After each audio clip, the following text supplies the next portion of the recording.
Howdy, folks, and welcome to Moose Podcast 261.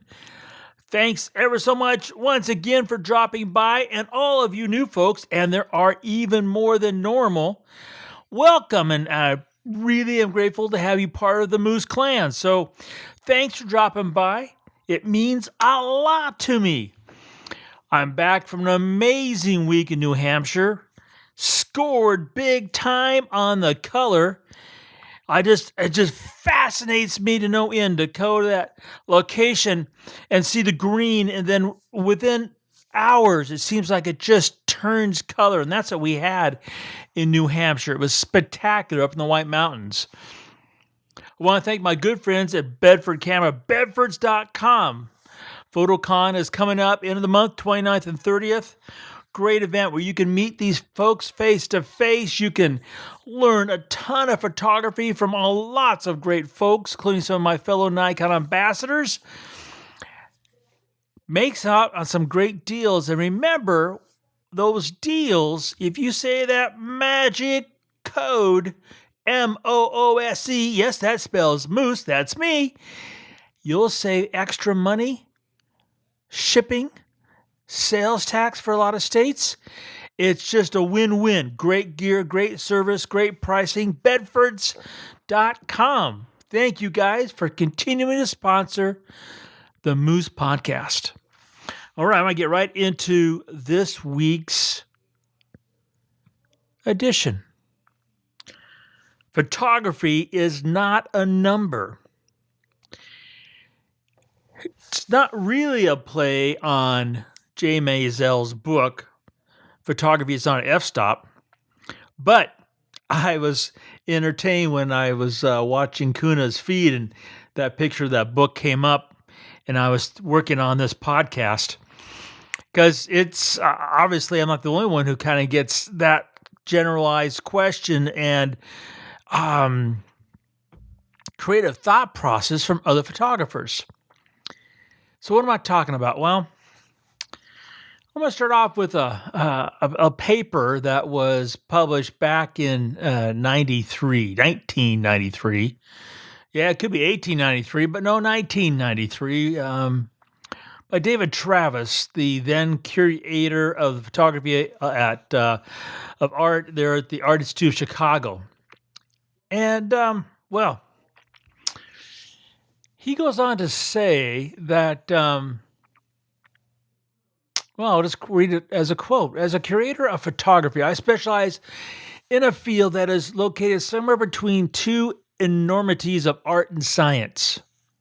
Interesting to think about, start with. He goes on to say, in fact, photography was invented by an artist and a scientist. The former, Louis-Jacques Monde Degrelle, was a Parisian painter. The latter was an English mathematician and scientist, William Henry Fox Talbot. The idea of photography, however, came to Talbot not during his scientific research, but while honeymooning in the Italian Alps. As he himself reported, it came from his inability to sketch halfway decent souvenirs of the scenery around Lake Como, even with the use of optical devices. So photography, as many of you might know, is very, very math-oriented. With that said, photography is not a number. I was told long ago I was standing in line at a conference Carmel, California. This is long ago. This is back in the early 90s. And a person was there interviewing a lot of different photographers at this conference. I think it's from UC Berkeley. I was trying to find the paper. Couldn't find it. Looking at the relationship between great photographers and their ability to do math. And how much math they use generally. You know, do they do it in their head, calculator? And this person's paper showed that most of those photographers that he considered were great, which of course in itself is, were also really great mathematicians. But again, photography is not a number. Now, for a long time, and I haven't kept track because I just kind of lost any. It just wasn't something that really interested me anymore. But forever, the number 2 email that I received was asking me, "What's the best f-stop?" Jay must get the same kind of question because he wrote a book with the title "Photography." It's not an f-stop, but f-stop is math. Depth of field, what I call and think of as depth of focus, is all about math. You can literally figure it out. All you gotta do is get your favorite iPhone app, hyperfocal distance, and there you can see the whole scale written out. That means that there was somebody who got a pencil and paper out, more like a computer, right? And then figured it all out and made an app to make it all work. But just plugging in that number doesn't mean you've got a photograph. And that's really kind of the point. And that's the part that's really hard for some people to deal with, is that photography is really kind of fluid. Photography is really about evoking emotion. Photography is about telling a story. And there's, at least I personally have not read a book that said 7 times 2 squared equals 43. Being a page burner, that I want to find out who was the bad guy in the end. Was it number 7 or 13? I mean, you know what I'm trying to say here? Photographers, and I understand this, are looking for a way to categorize, to organize, to pigeonhole this, that, or the other concept or tool or brand or focal lengths or f-stops, so the process might be simpler. But it's not going to get simpler. In fact, as I remind some of my friends who are incredibly gifted, excellent photographers, it just gets harder as you go on, much harder, because you've already knocked out the easy stuff. And that's hard to really fathom when understanding exposure comp. Oop, there's that number again. Seems such a challenge.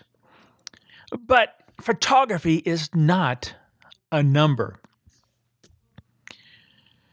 For example, there are, and embarrassingly, I can go back, especially back 20, 30 years, when I was flagrantly guilty of saying these things, which are, now that, let's just say I'm hopefully older and wiser, that you need to be a bird photographer, you need this focal length lens.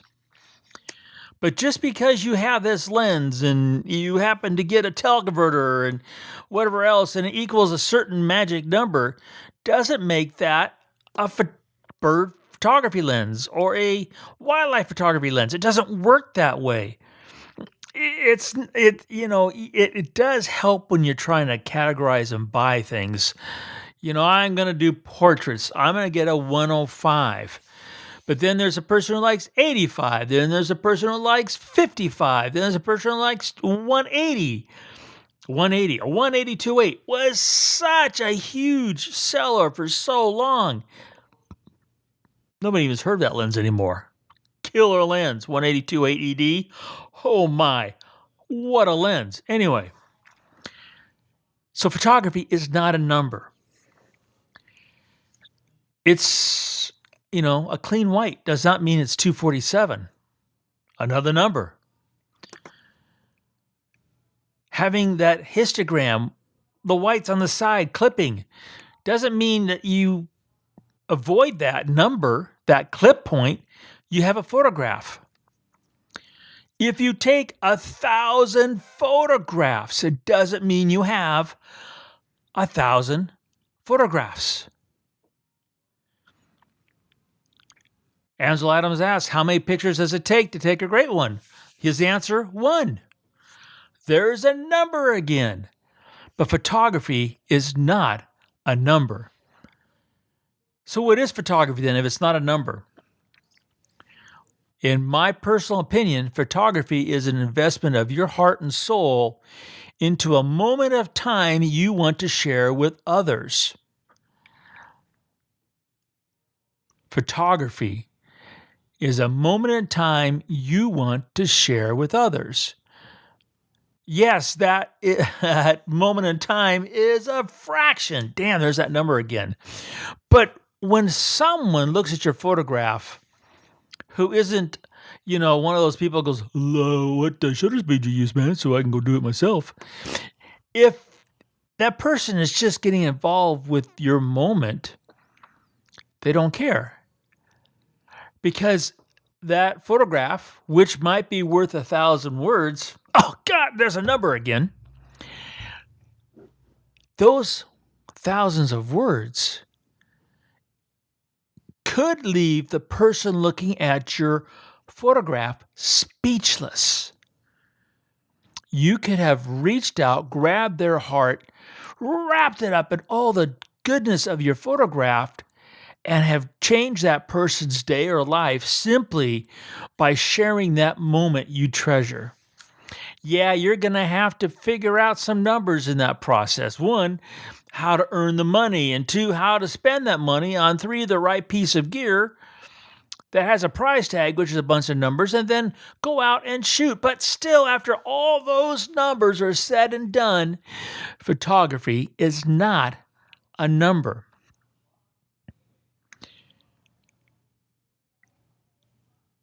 How can we get past that, which has truly been programmed into what we do as photographers?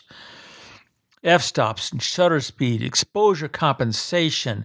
You go into the digital darkroom, God, look at all the numbers. This slider, that slider. I mean, wow, right? Yes, there is a lot of math involved in photography. There are a lot of numbers. But you got to move past that if you want your photography to get beyond sterilism, beyond bland, beyond I was here. You've got to invest something that's grander in this universe, that's moved more mountains than anything else on this planet, and that keeps us going every day looking to improve. And that is imagination. That is passion. That is commitment. And I could keep going on. Each one of those words has not a single number associated. I mean, have you ever seen a survey on an imaginative scale, 1 to 10? You felt this was how imaginative? Looking at this photograph, looking at the passion scale, would you rate it a 1 or a 10? We don't do that. When we grab into the essence that makes us human beings, and we know that warm tones make us feel warm and make us look at whatever that subject is in that kind of embrace, that has nothing to do with numbers. And conversely, when something is blue or cold tone, we emotionally have a different response, and we take it differently and tell that story in a way that responds to it. Yes, we could associate numbers with that, but when you're out there shooting, and more importantly, when you're looking at that photograph, that response, it's just priceless. Yes, there are numbers when we tag our photographs. We can't escape it. If you're in photo mechanic, and that's for myself, if it's an image that I want to work on and save, and as a finished PSD, and then I tag it with a 1. That's a number. But it's not because 1 means it's the best. It's just the first option in the menu. Photography is not a number. Photography has got to be so much bigger, so much grander, so much more personal than a number. You know, that quote that I read from Mr. Travis. Talbot was inability to draw or sketch, which I can totally relate to. He still, even after using optical devices, was challenged to bring back the moments of that honeymoon with a camera. So even the greats have those challenges, even the greats with the numbers. But Talbot and many others quickly found out and discovered that photography is not a number. I hope you have a great week. I really, really pray that you're out there in that fall color. I know here in the Bitterroot, it's on the downward slope. I hear from my friends back in the Sierra, it's just starting to really crank. In New Hampshire, I'm sure it is past peak, while in Maine, it's just cranking up. So wherever you happen to be, get out there, take that camera, have a great time, and remember to make every click your story.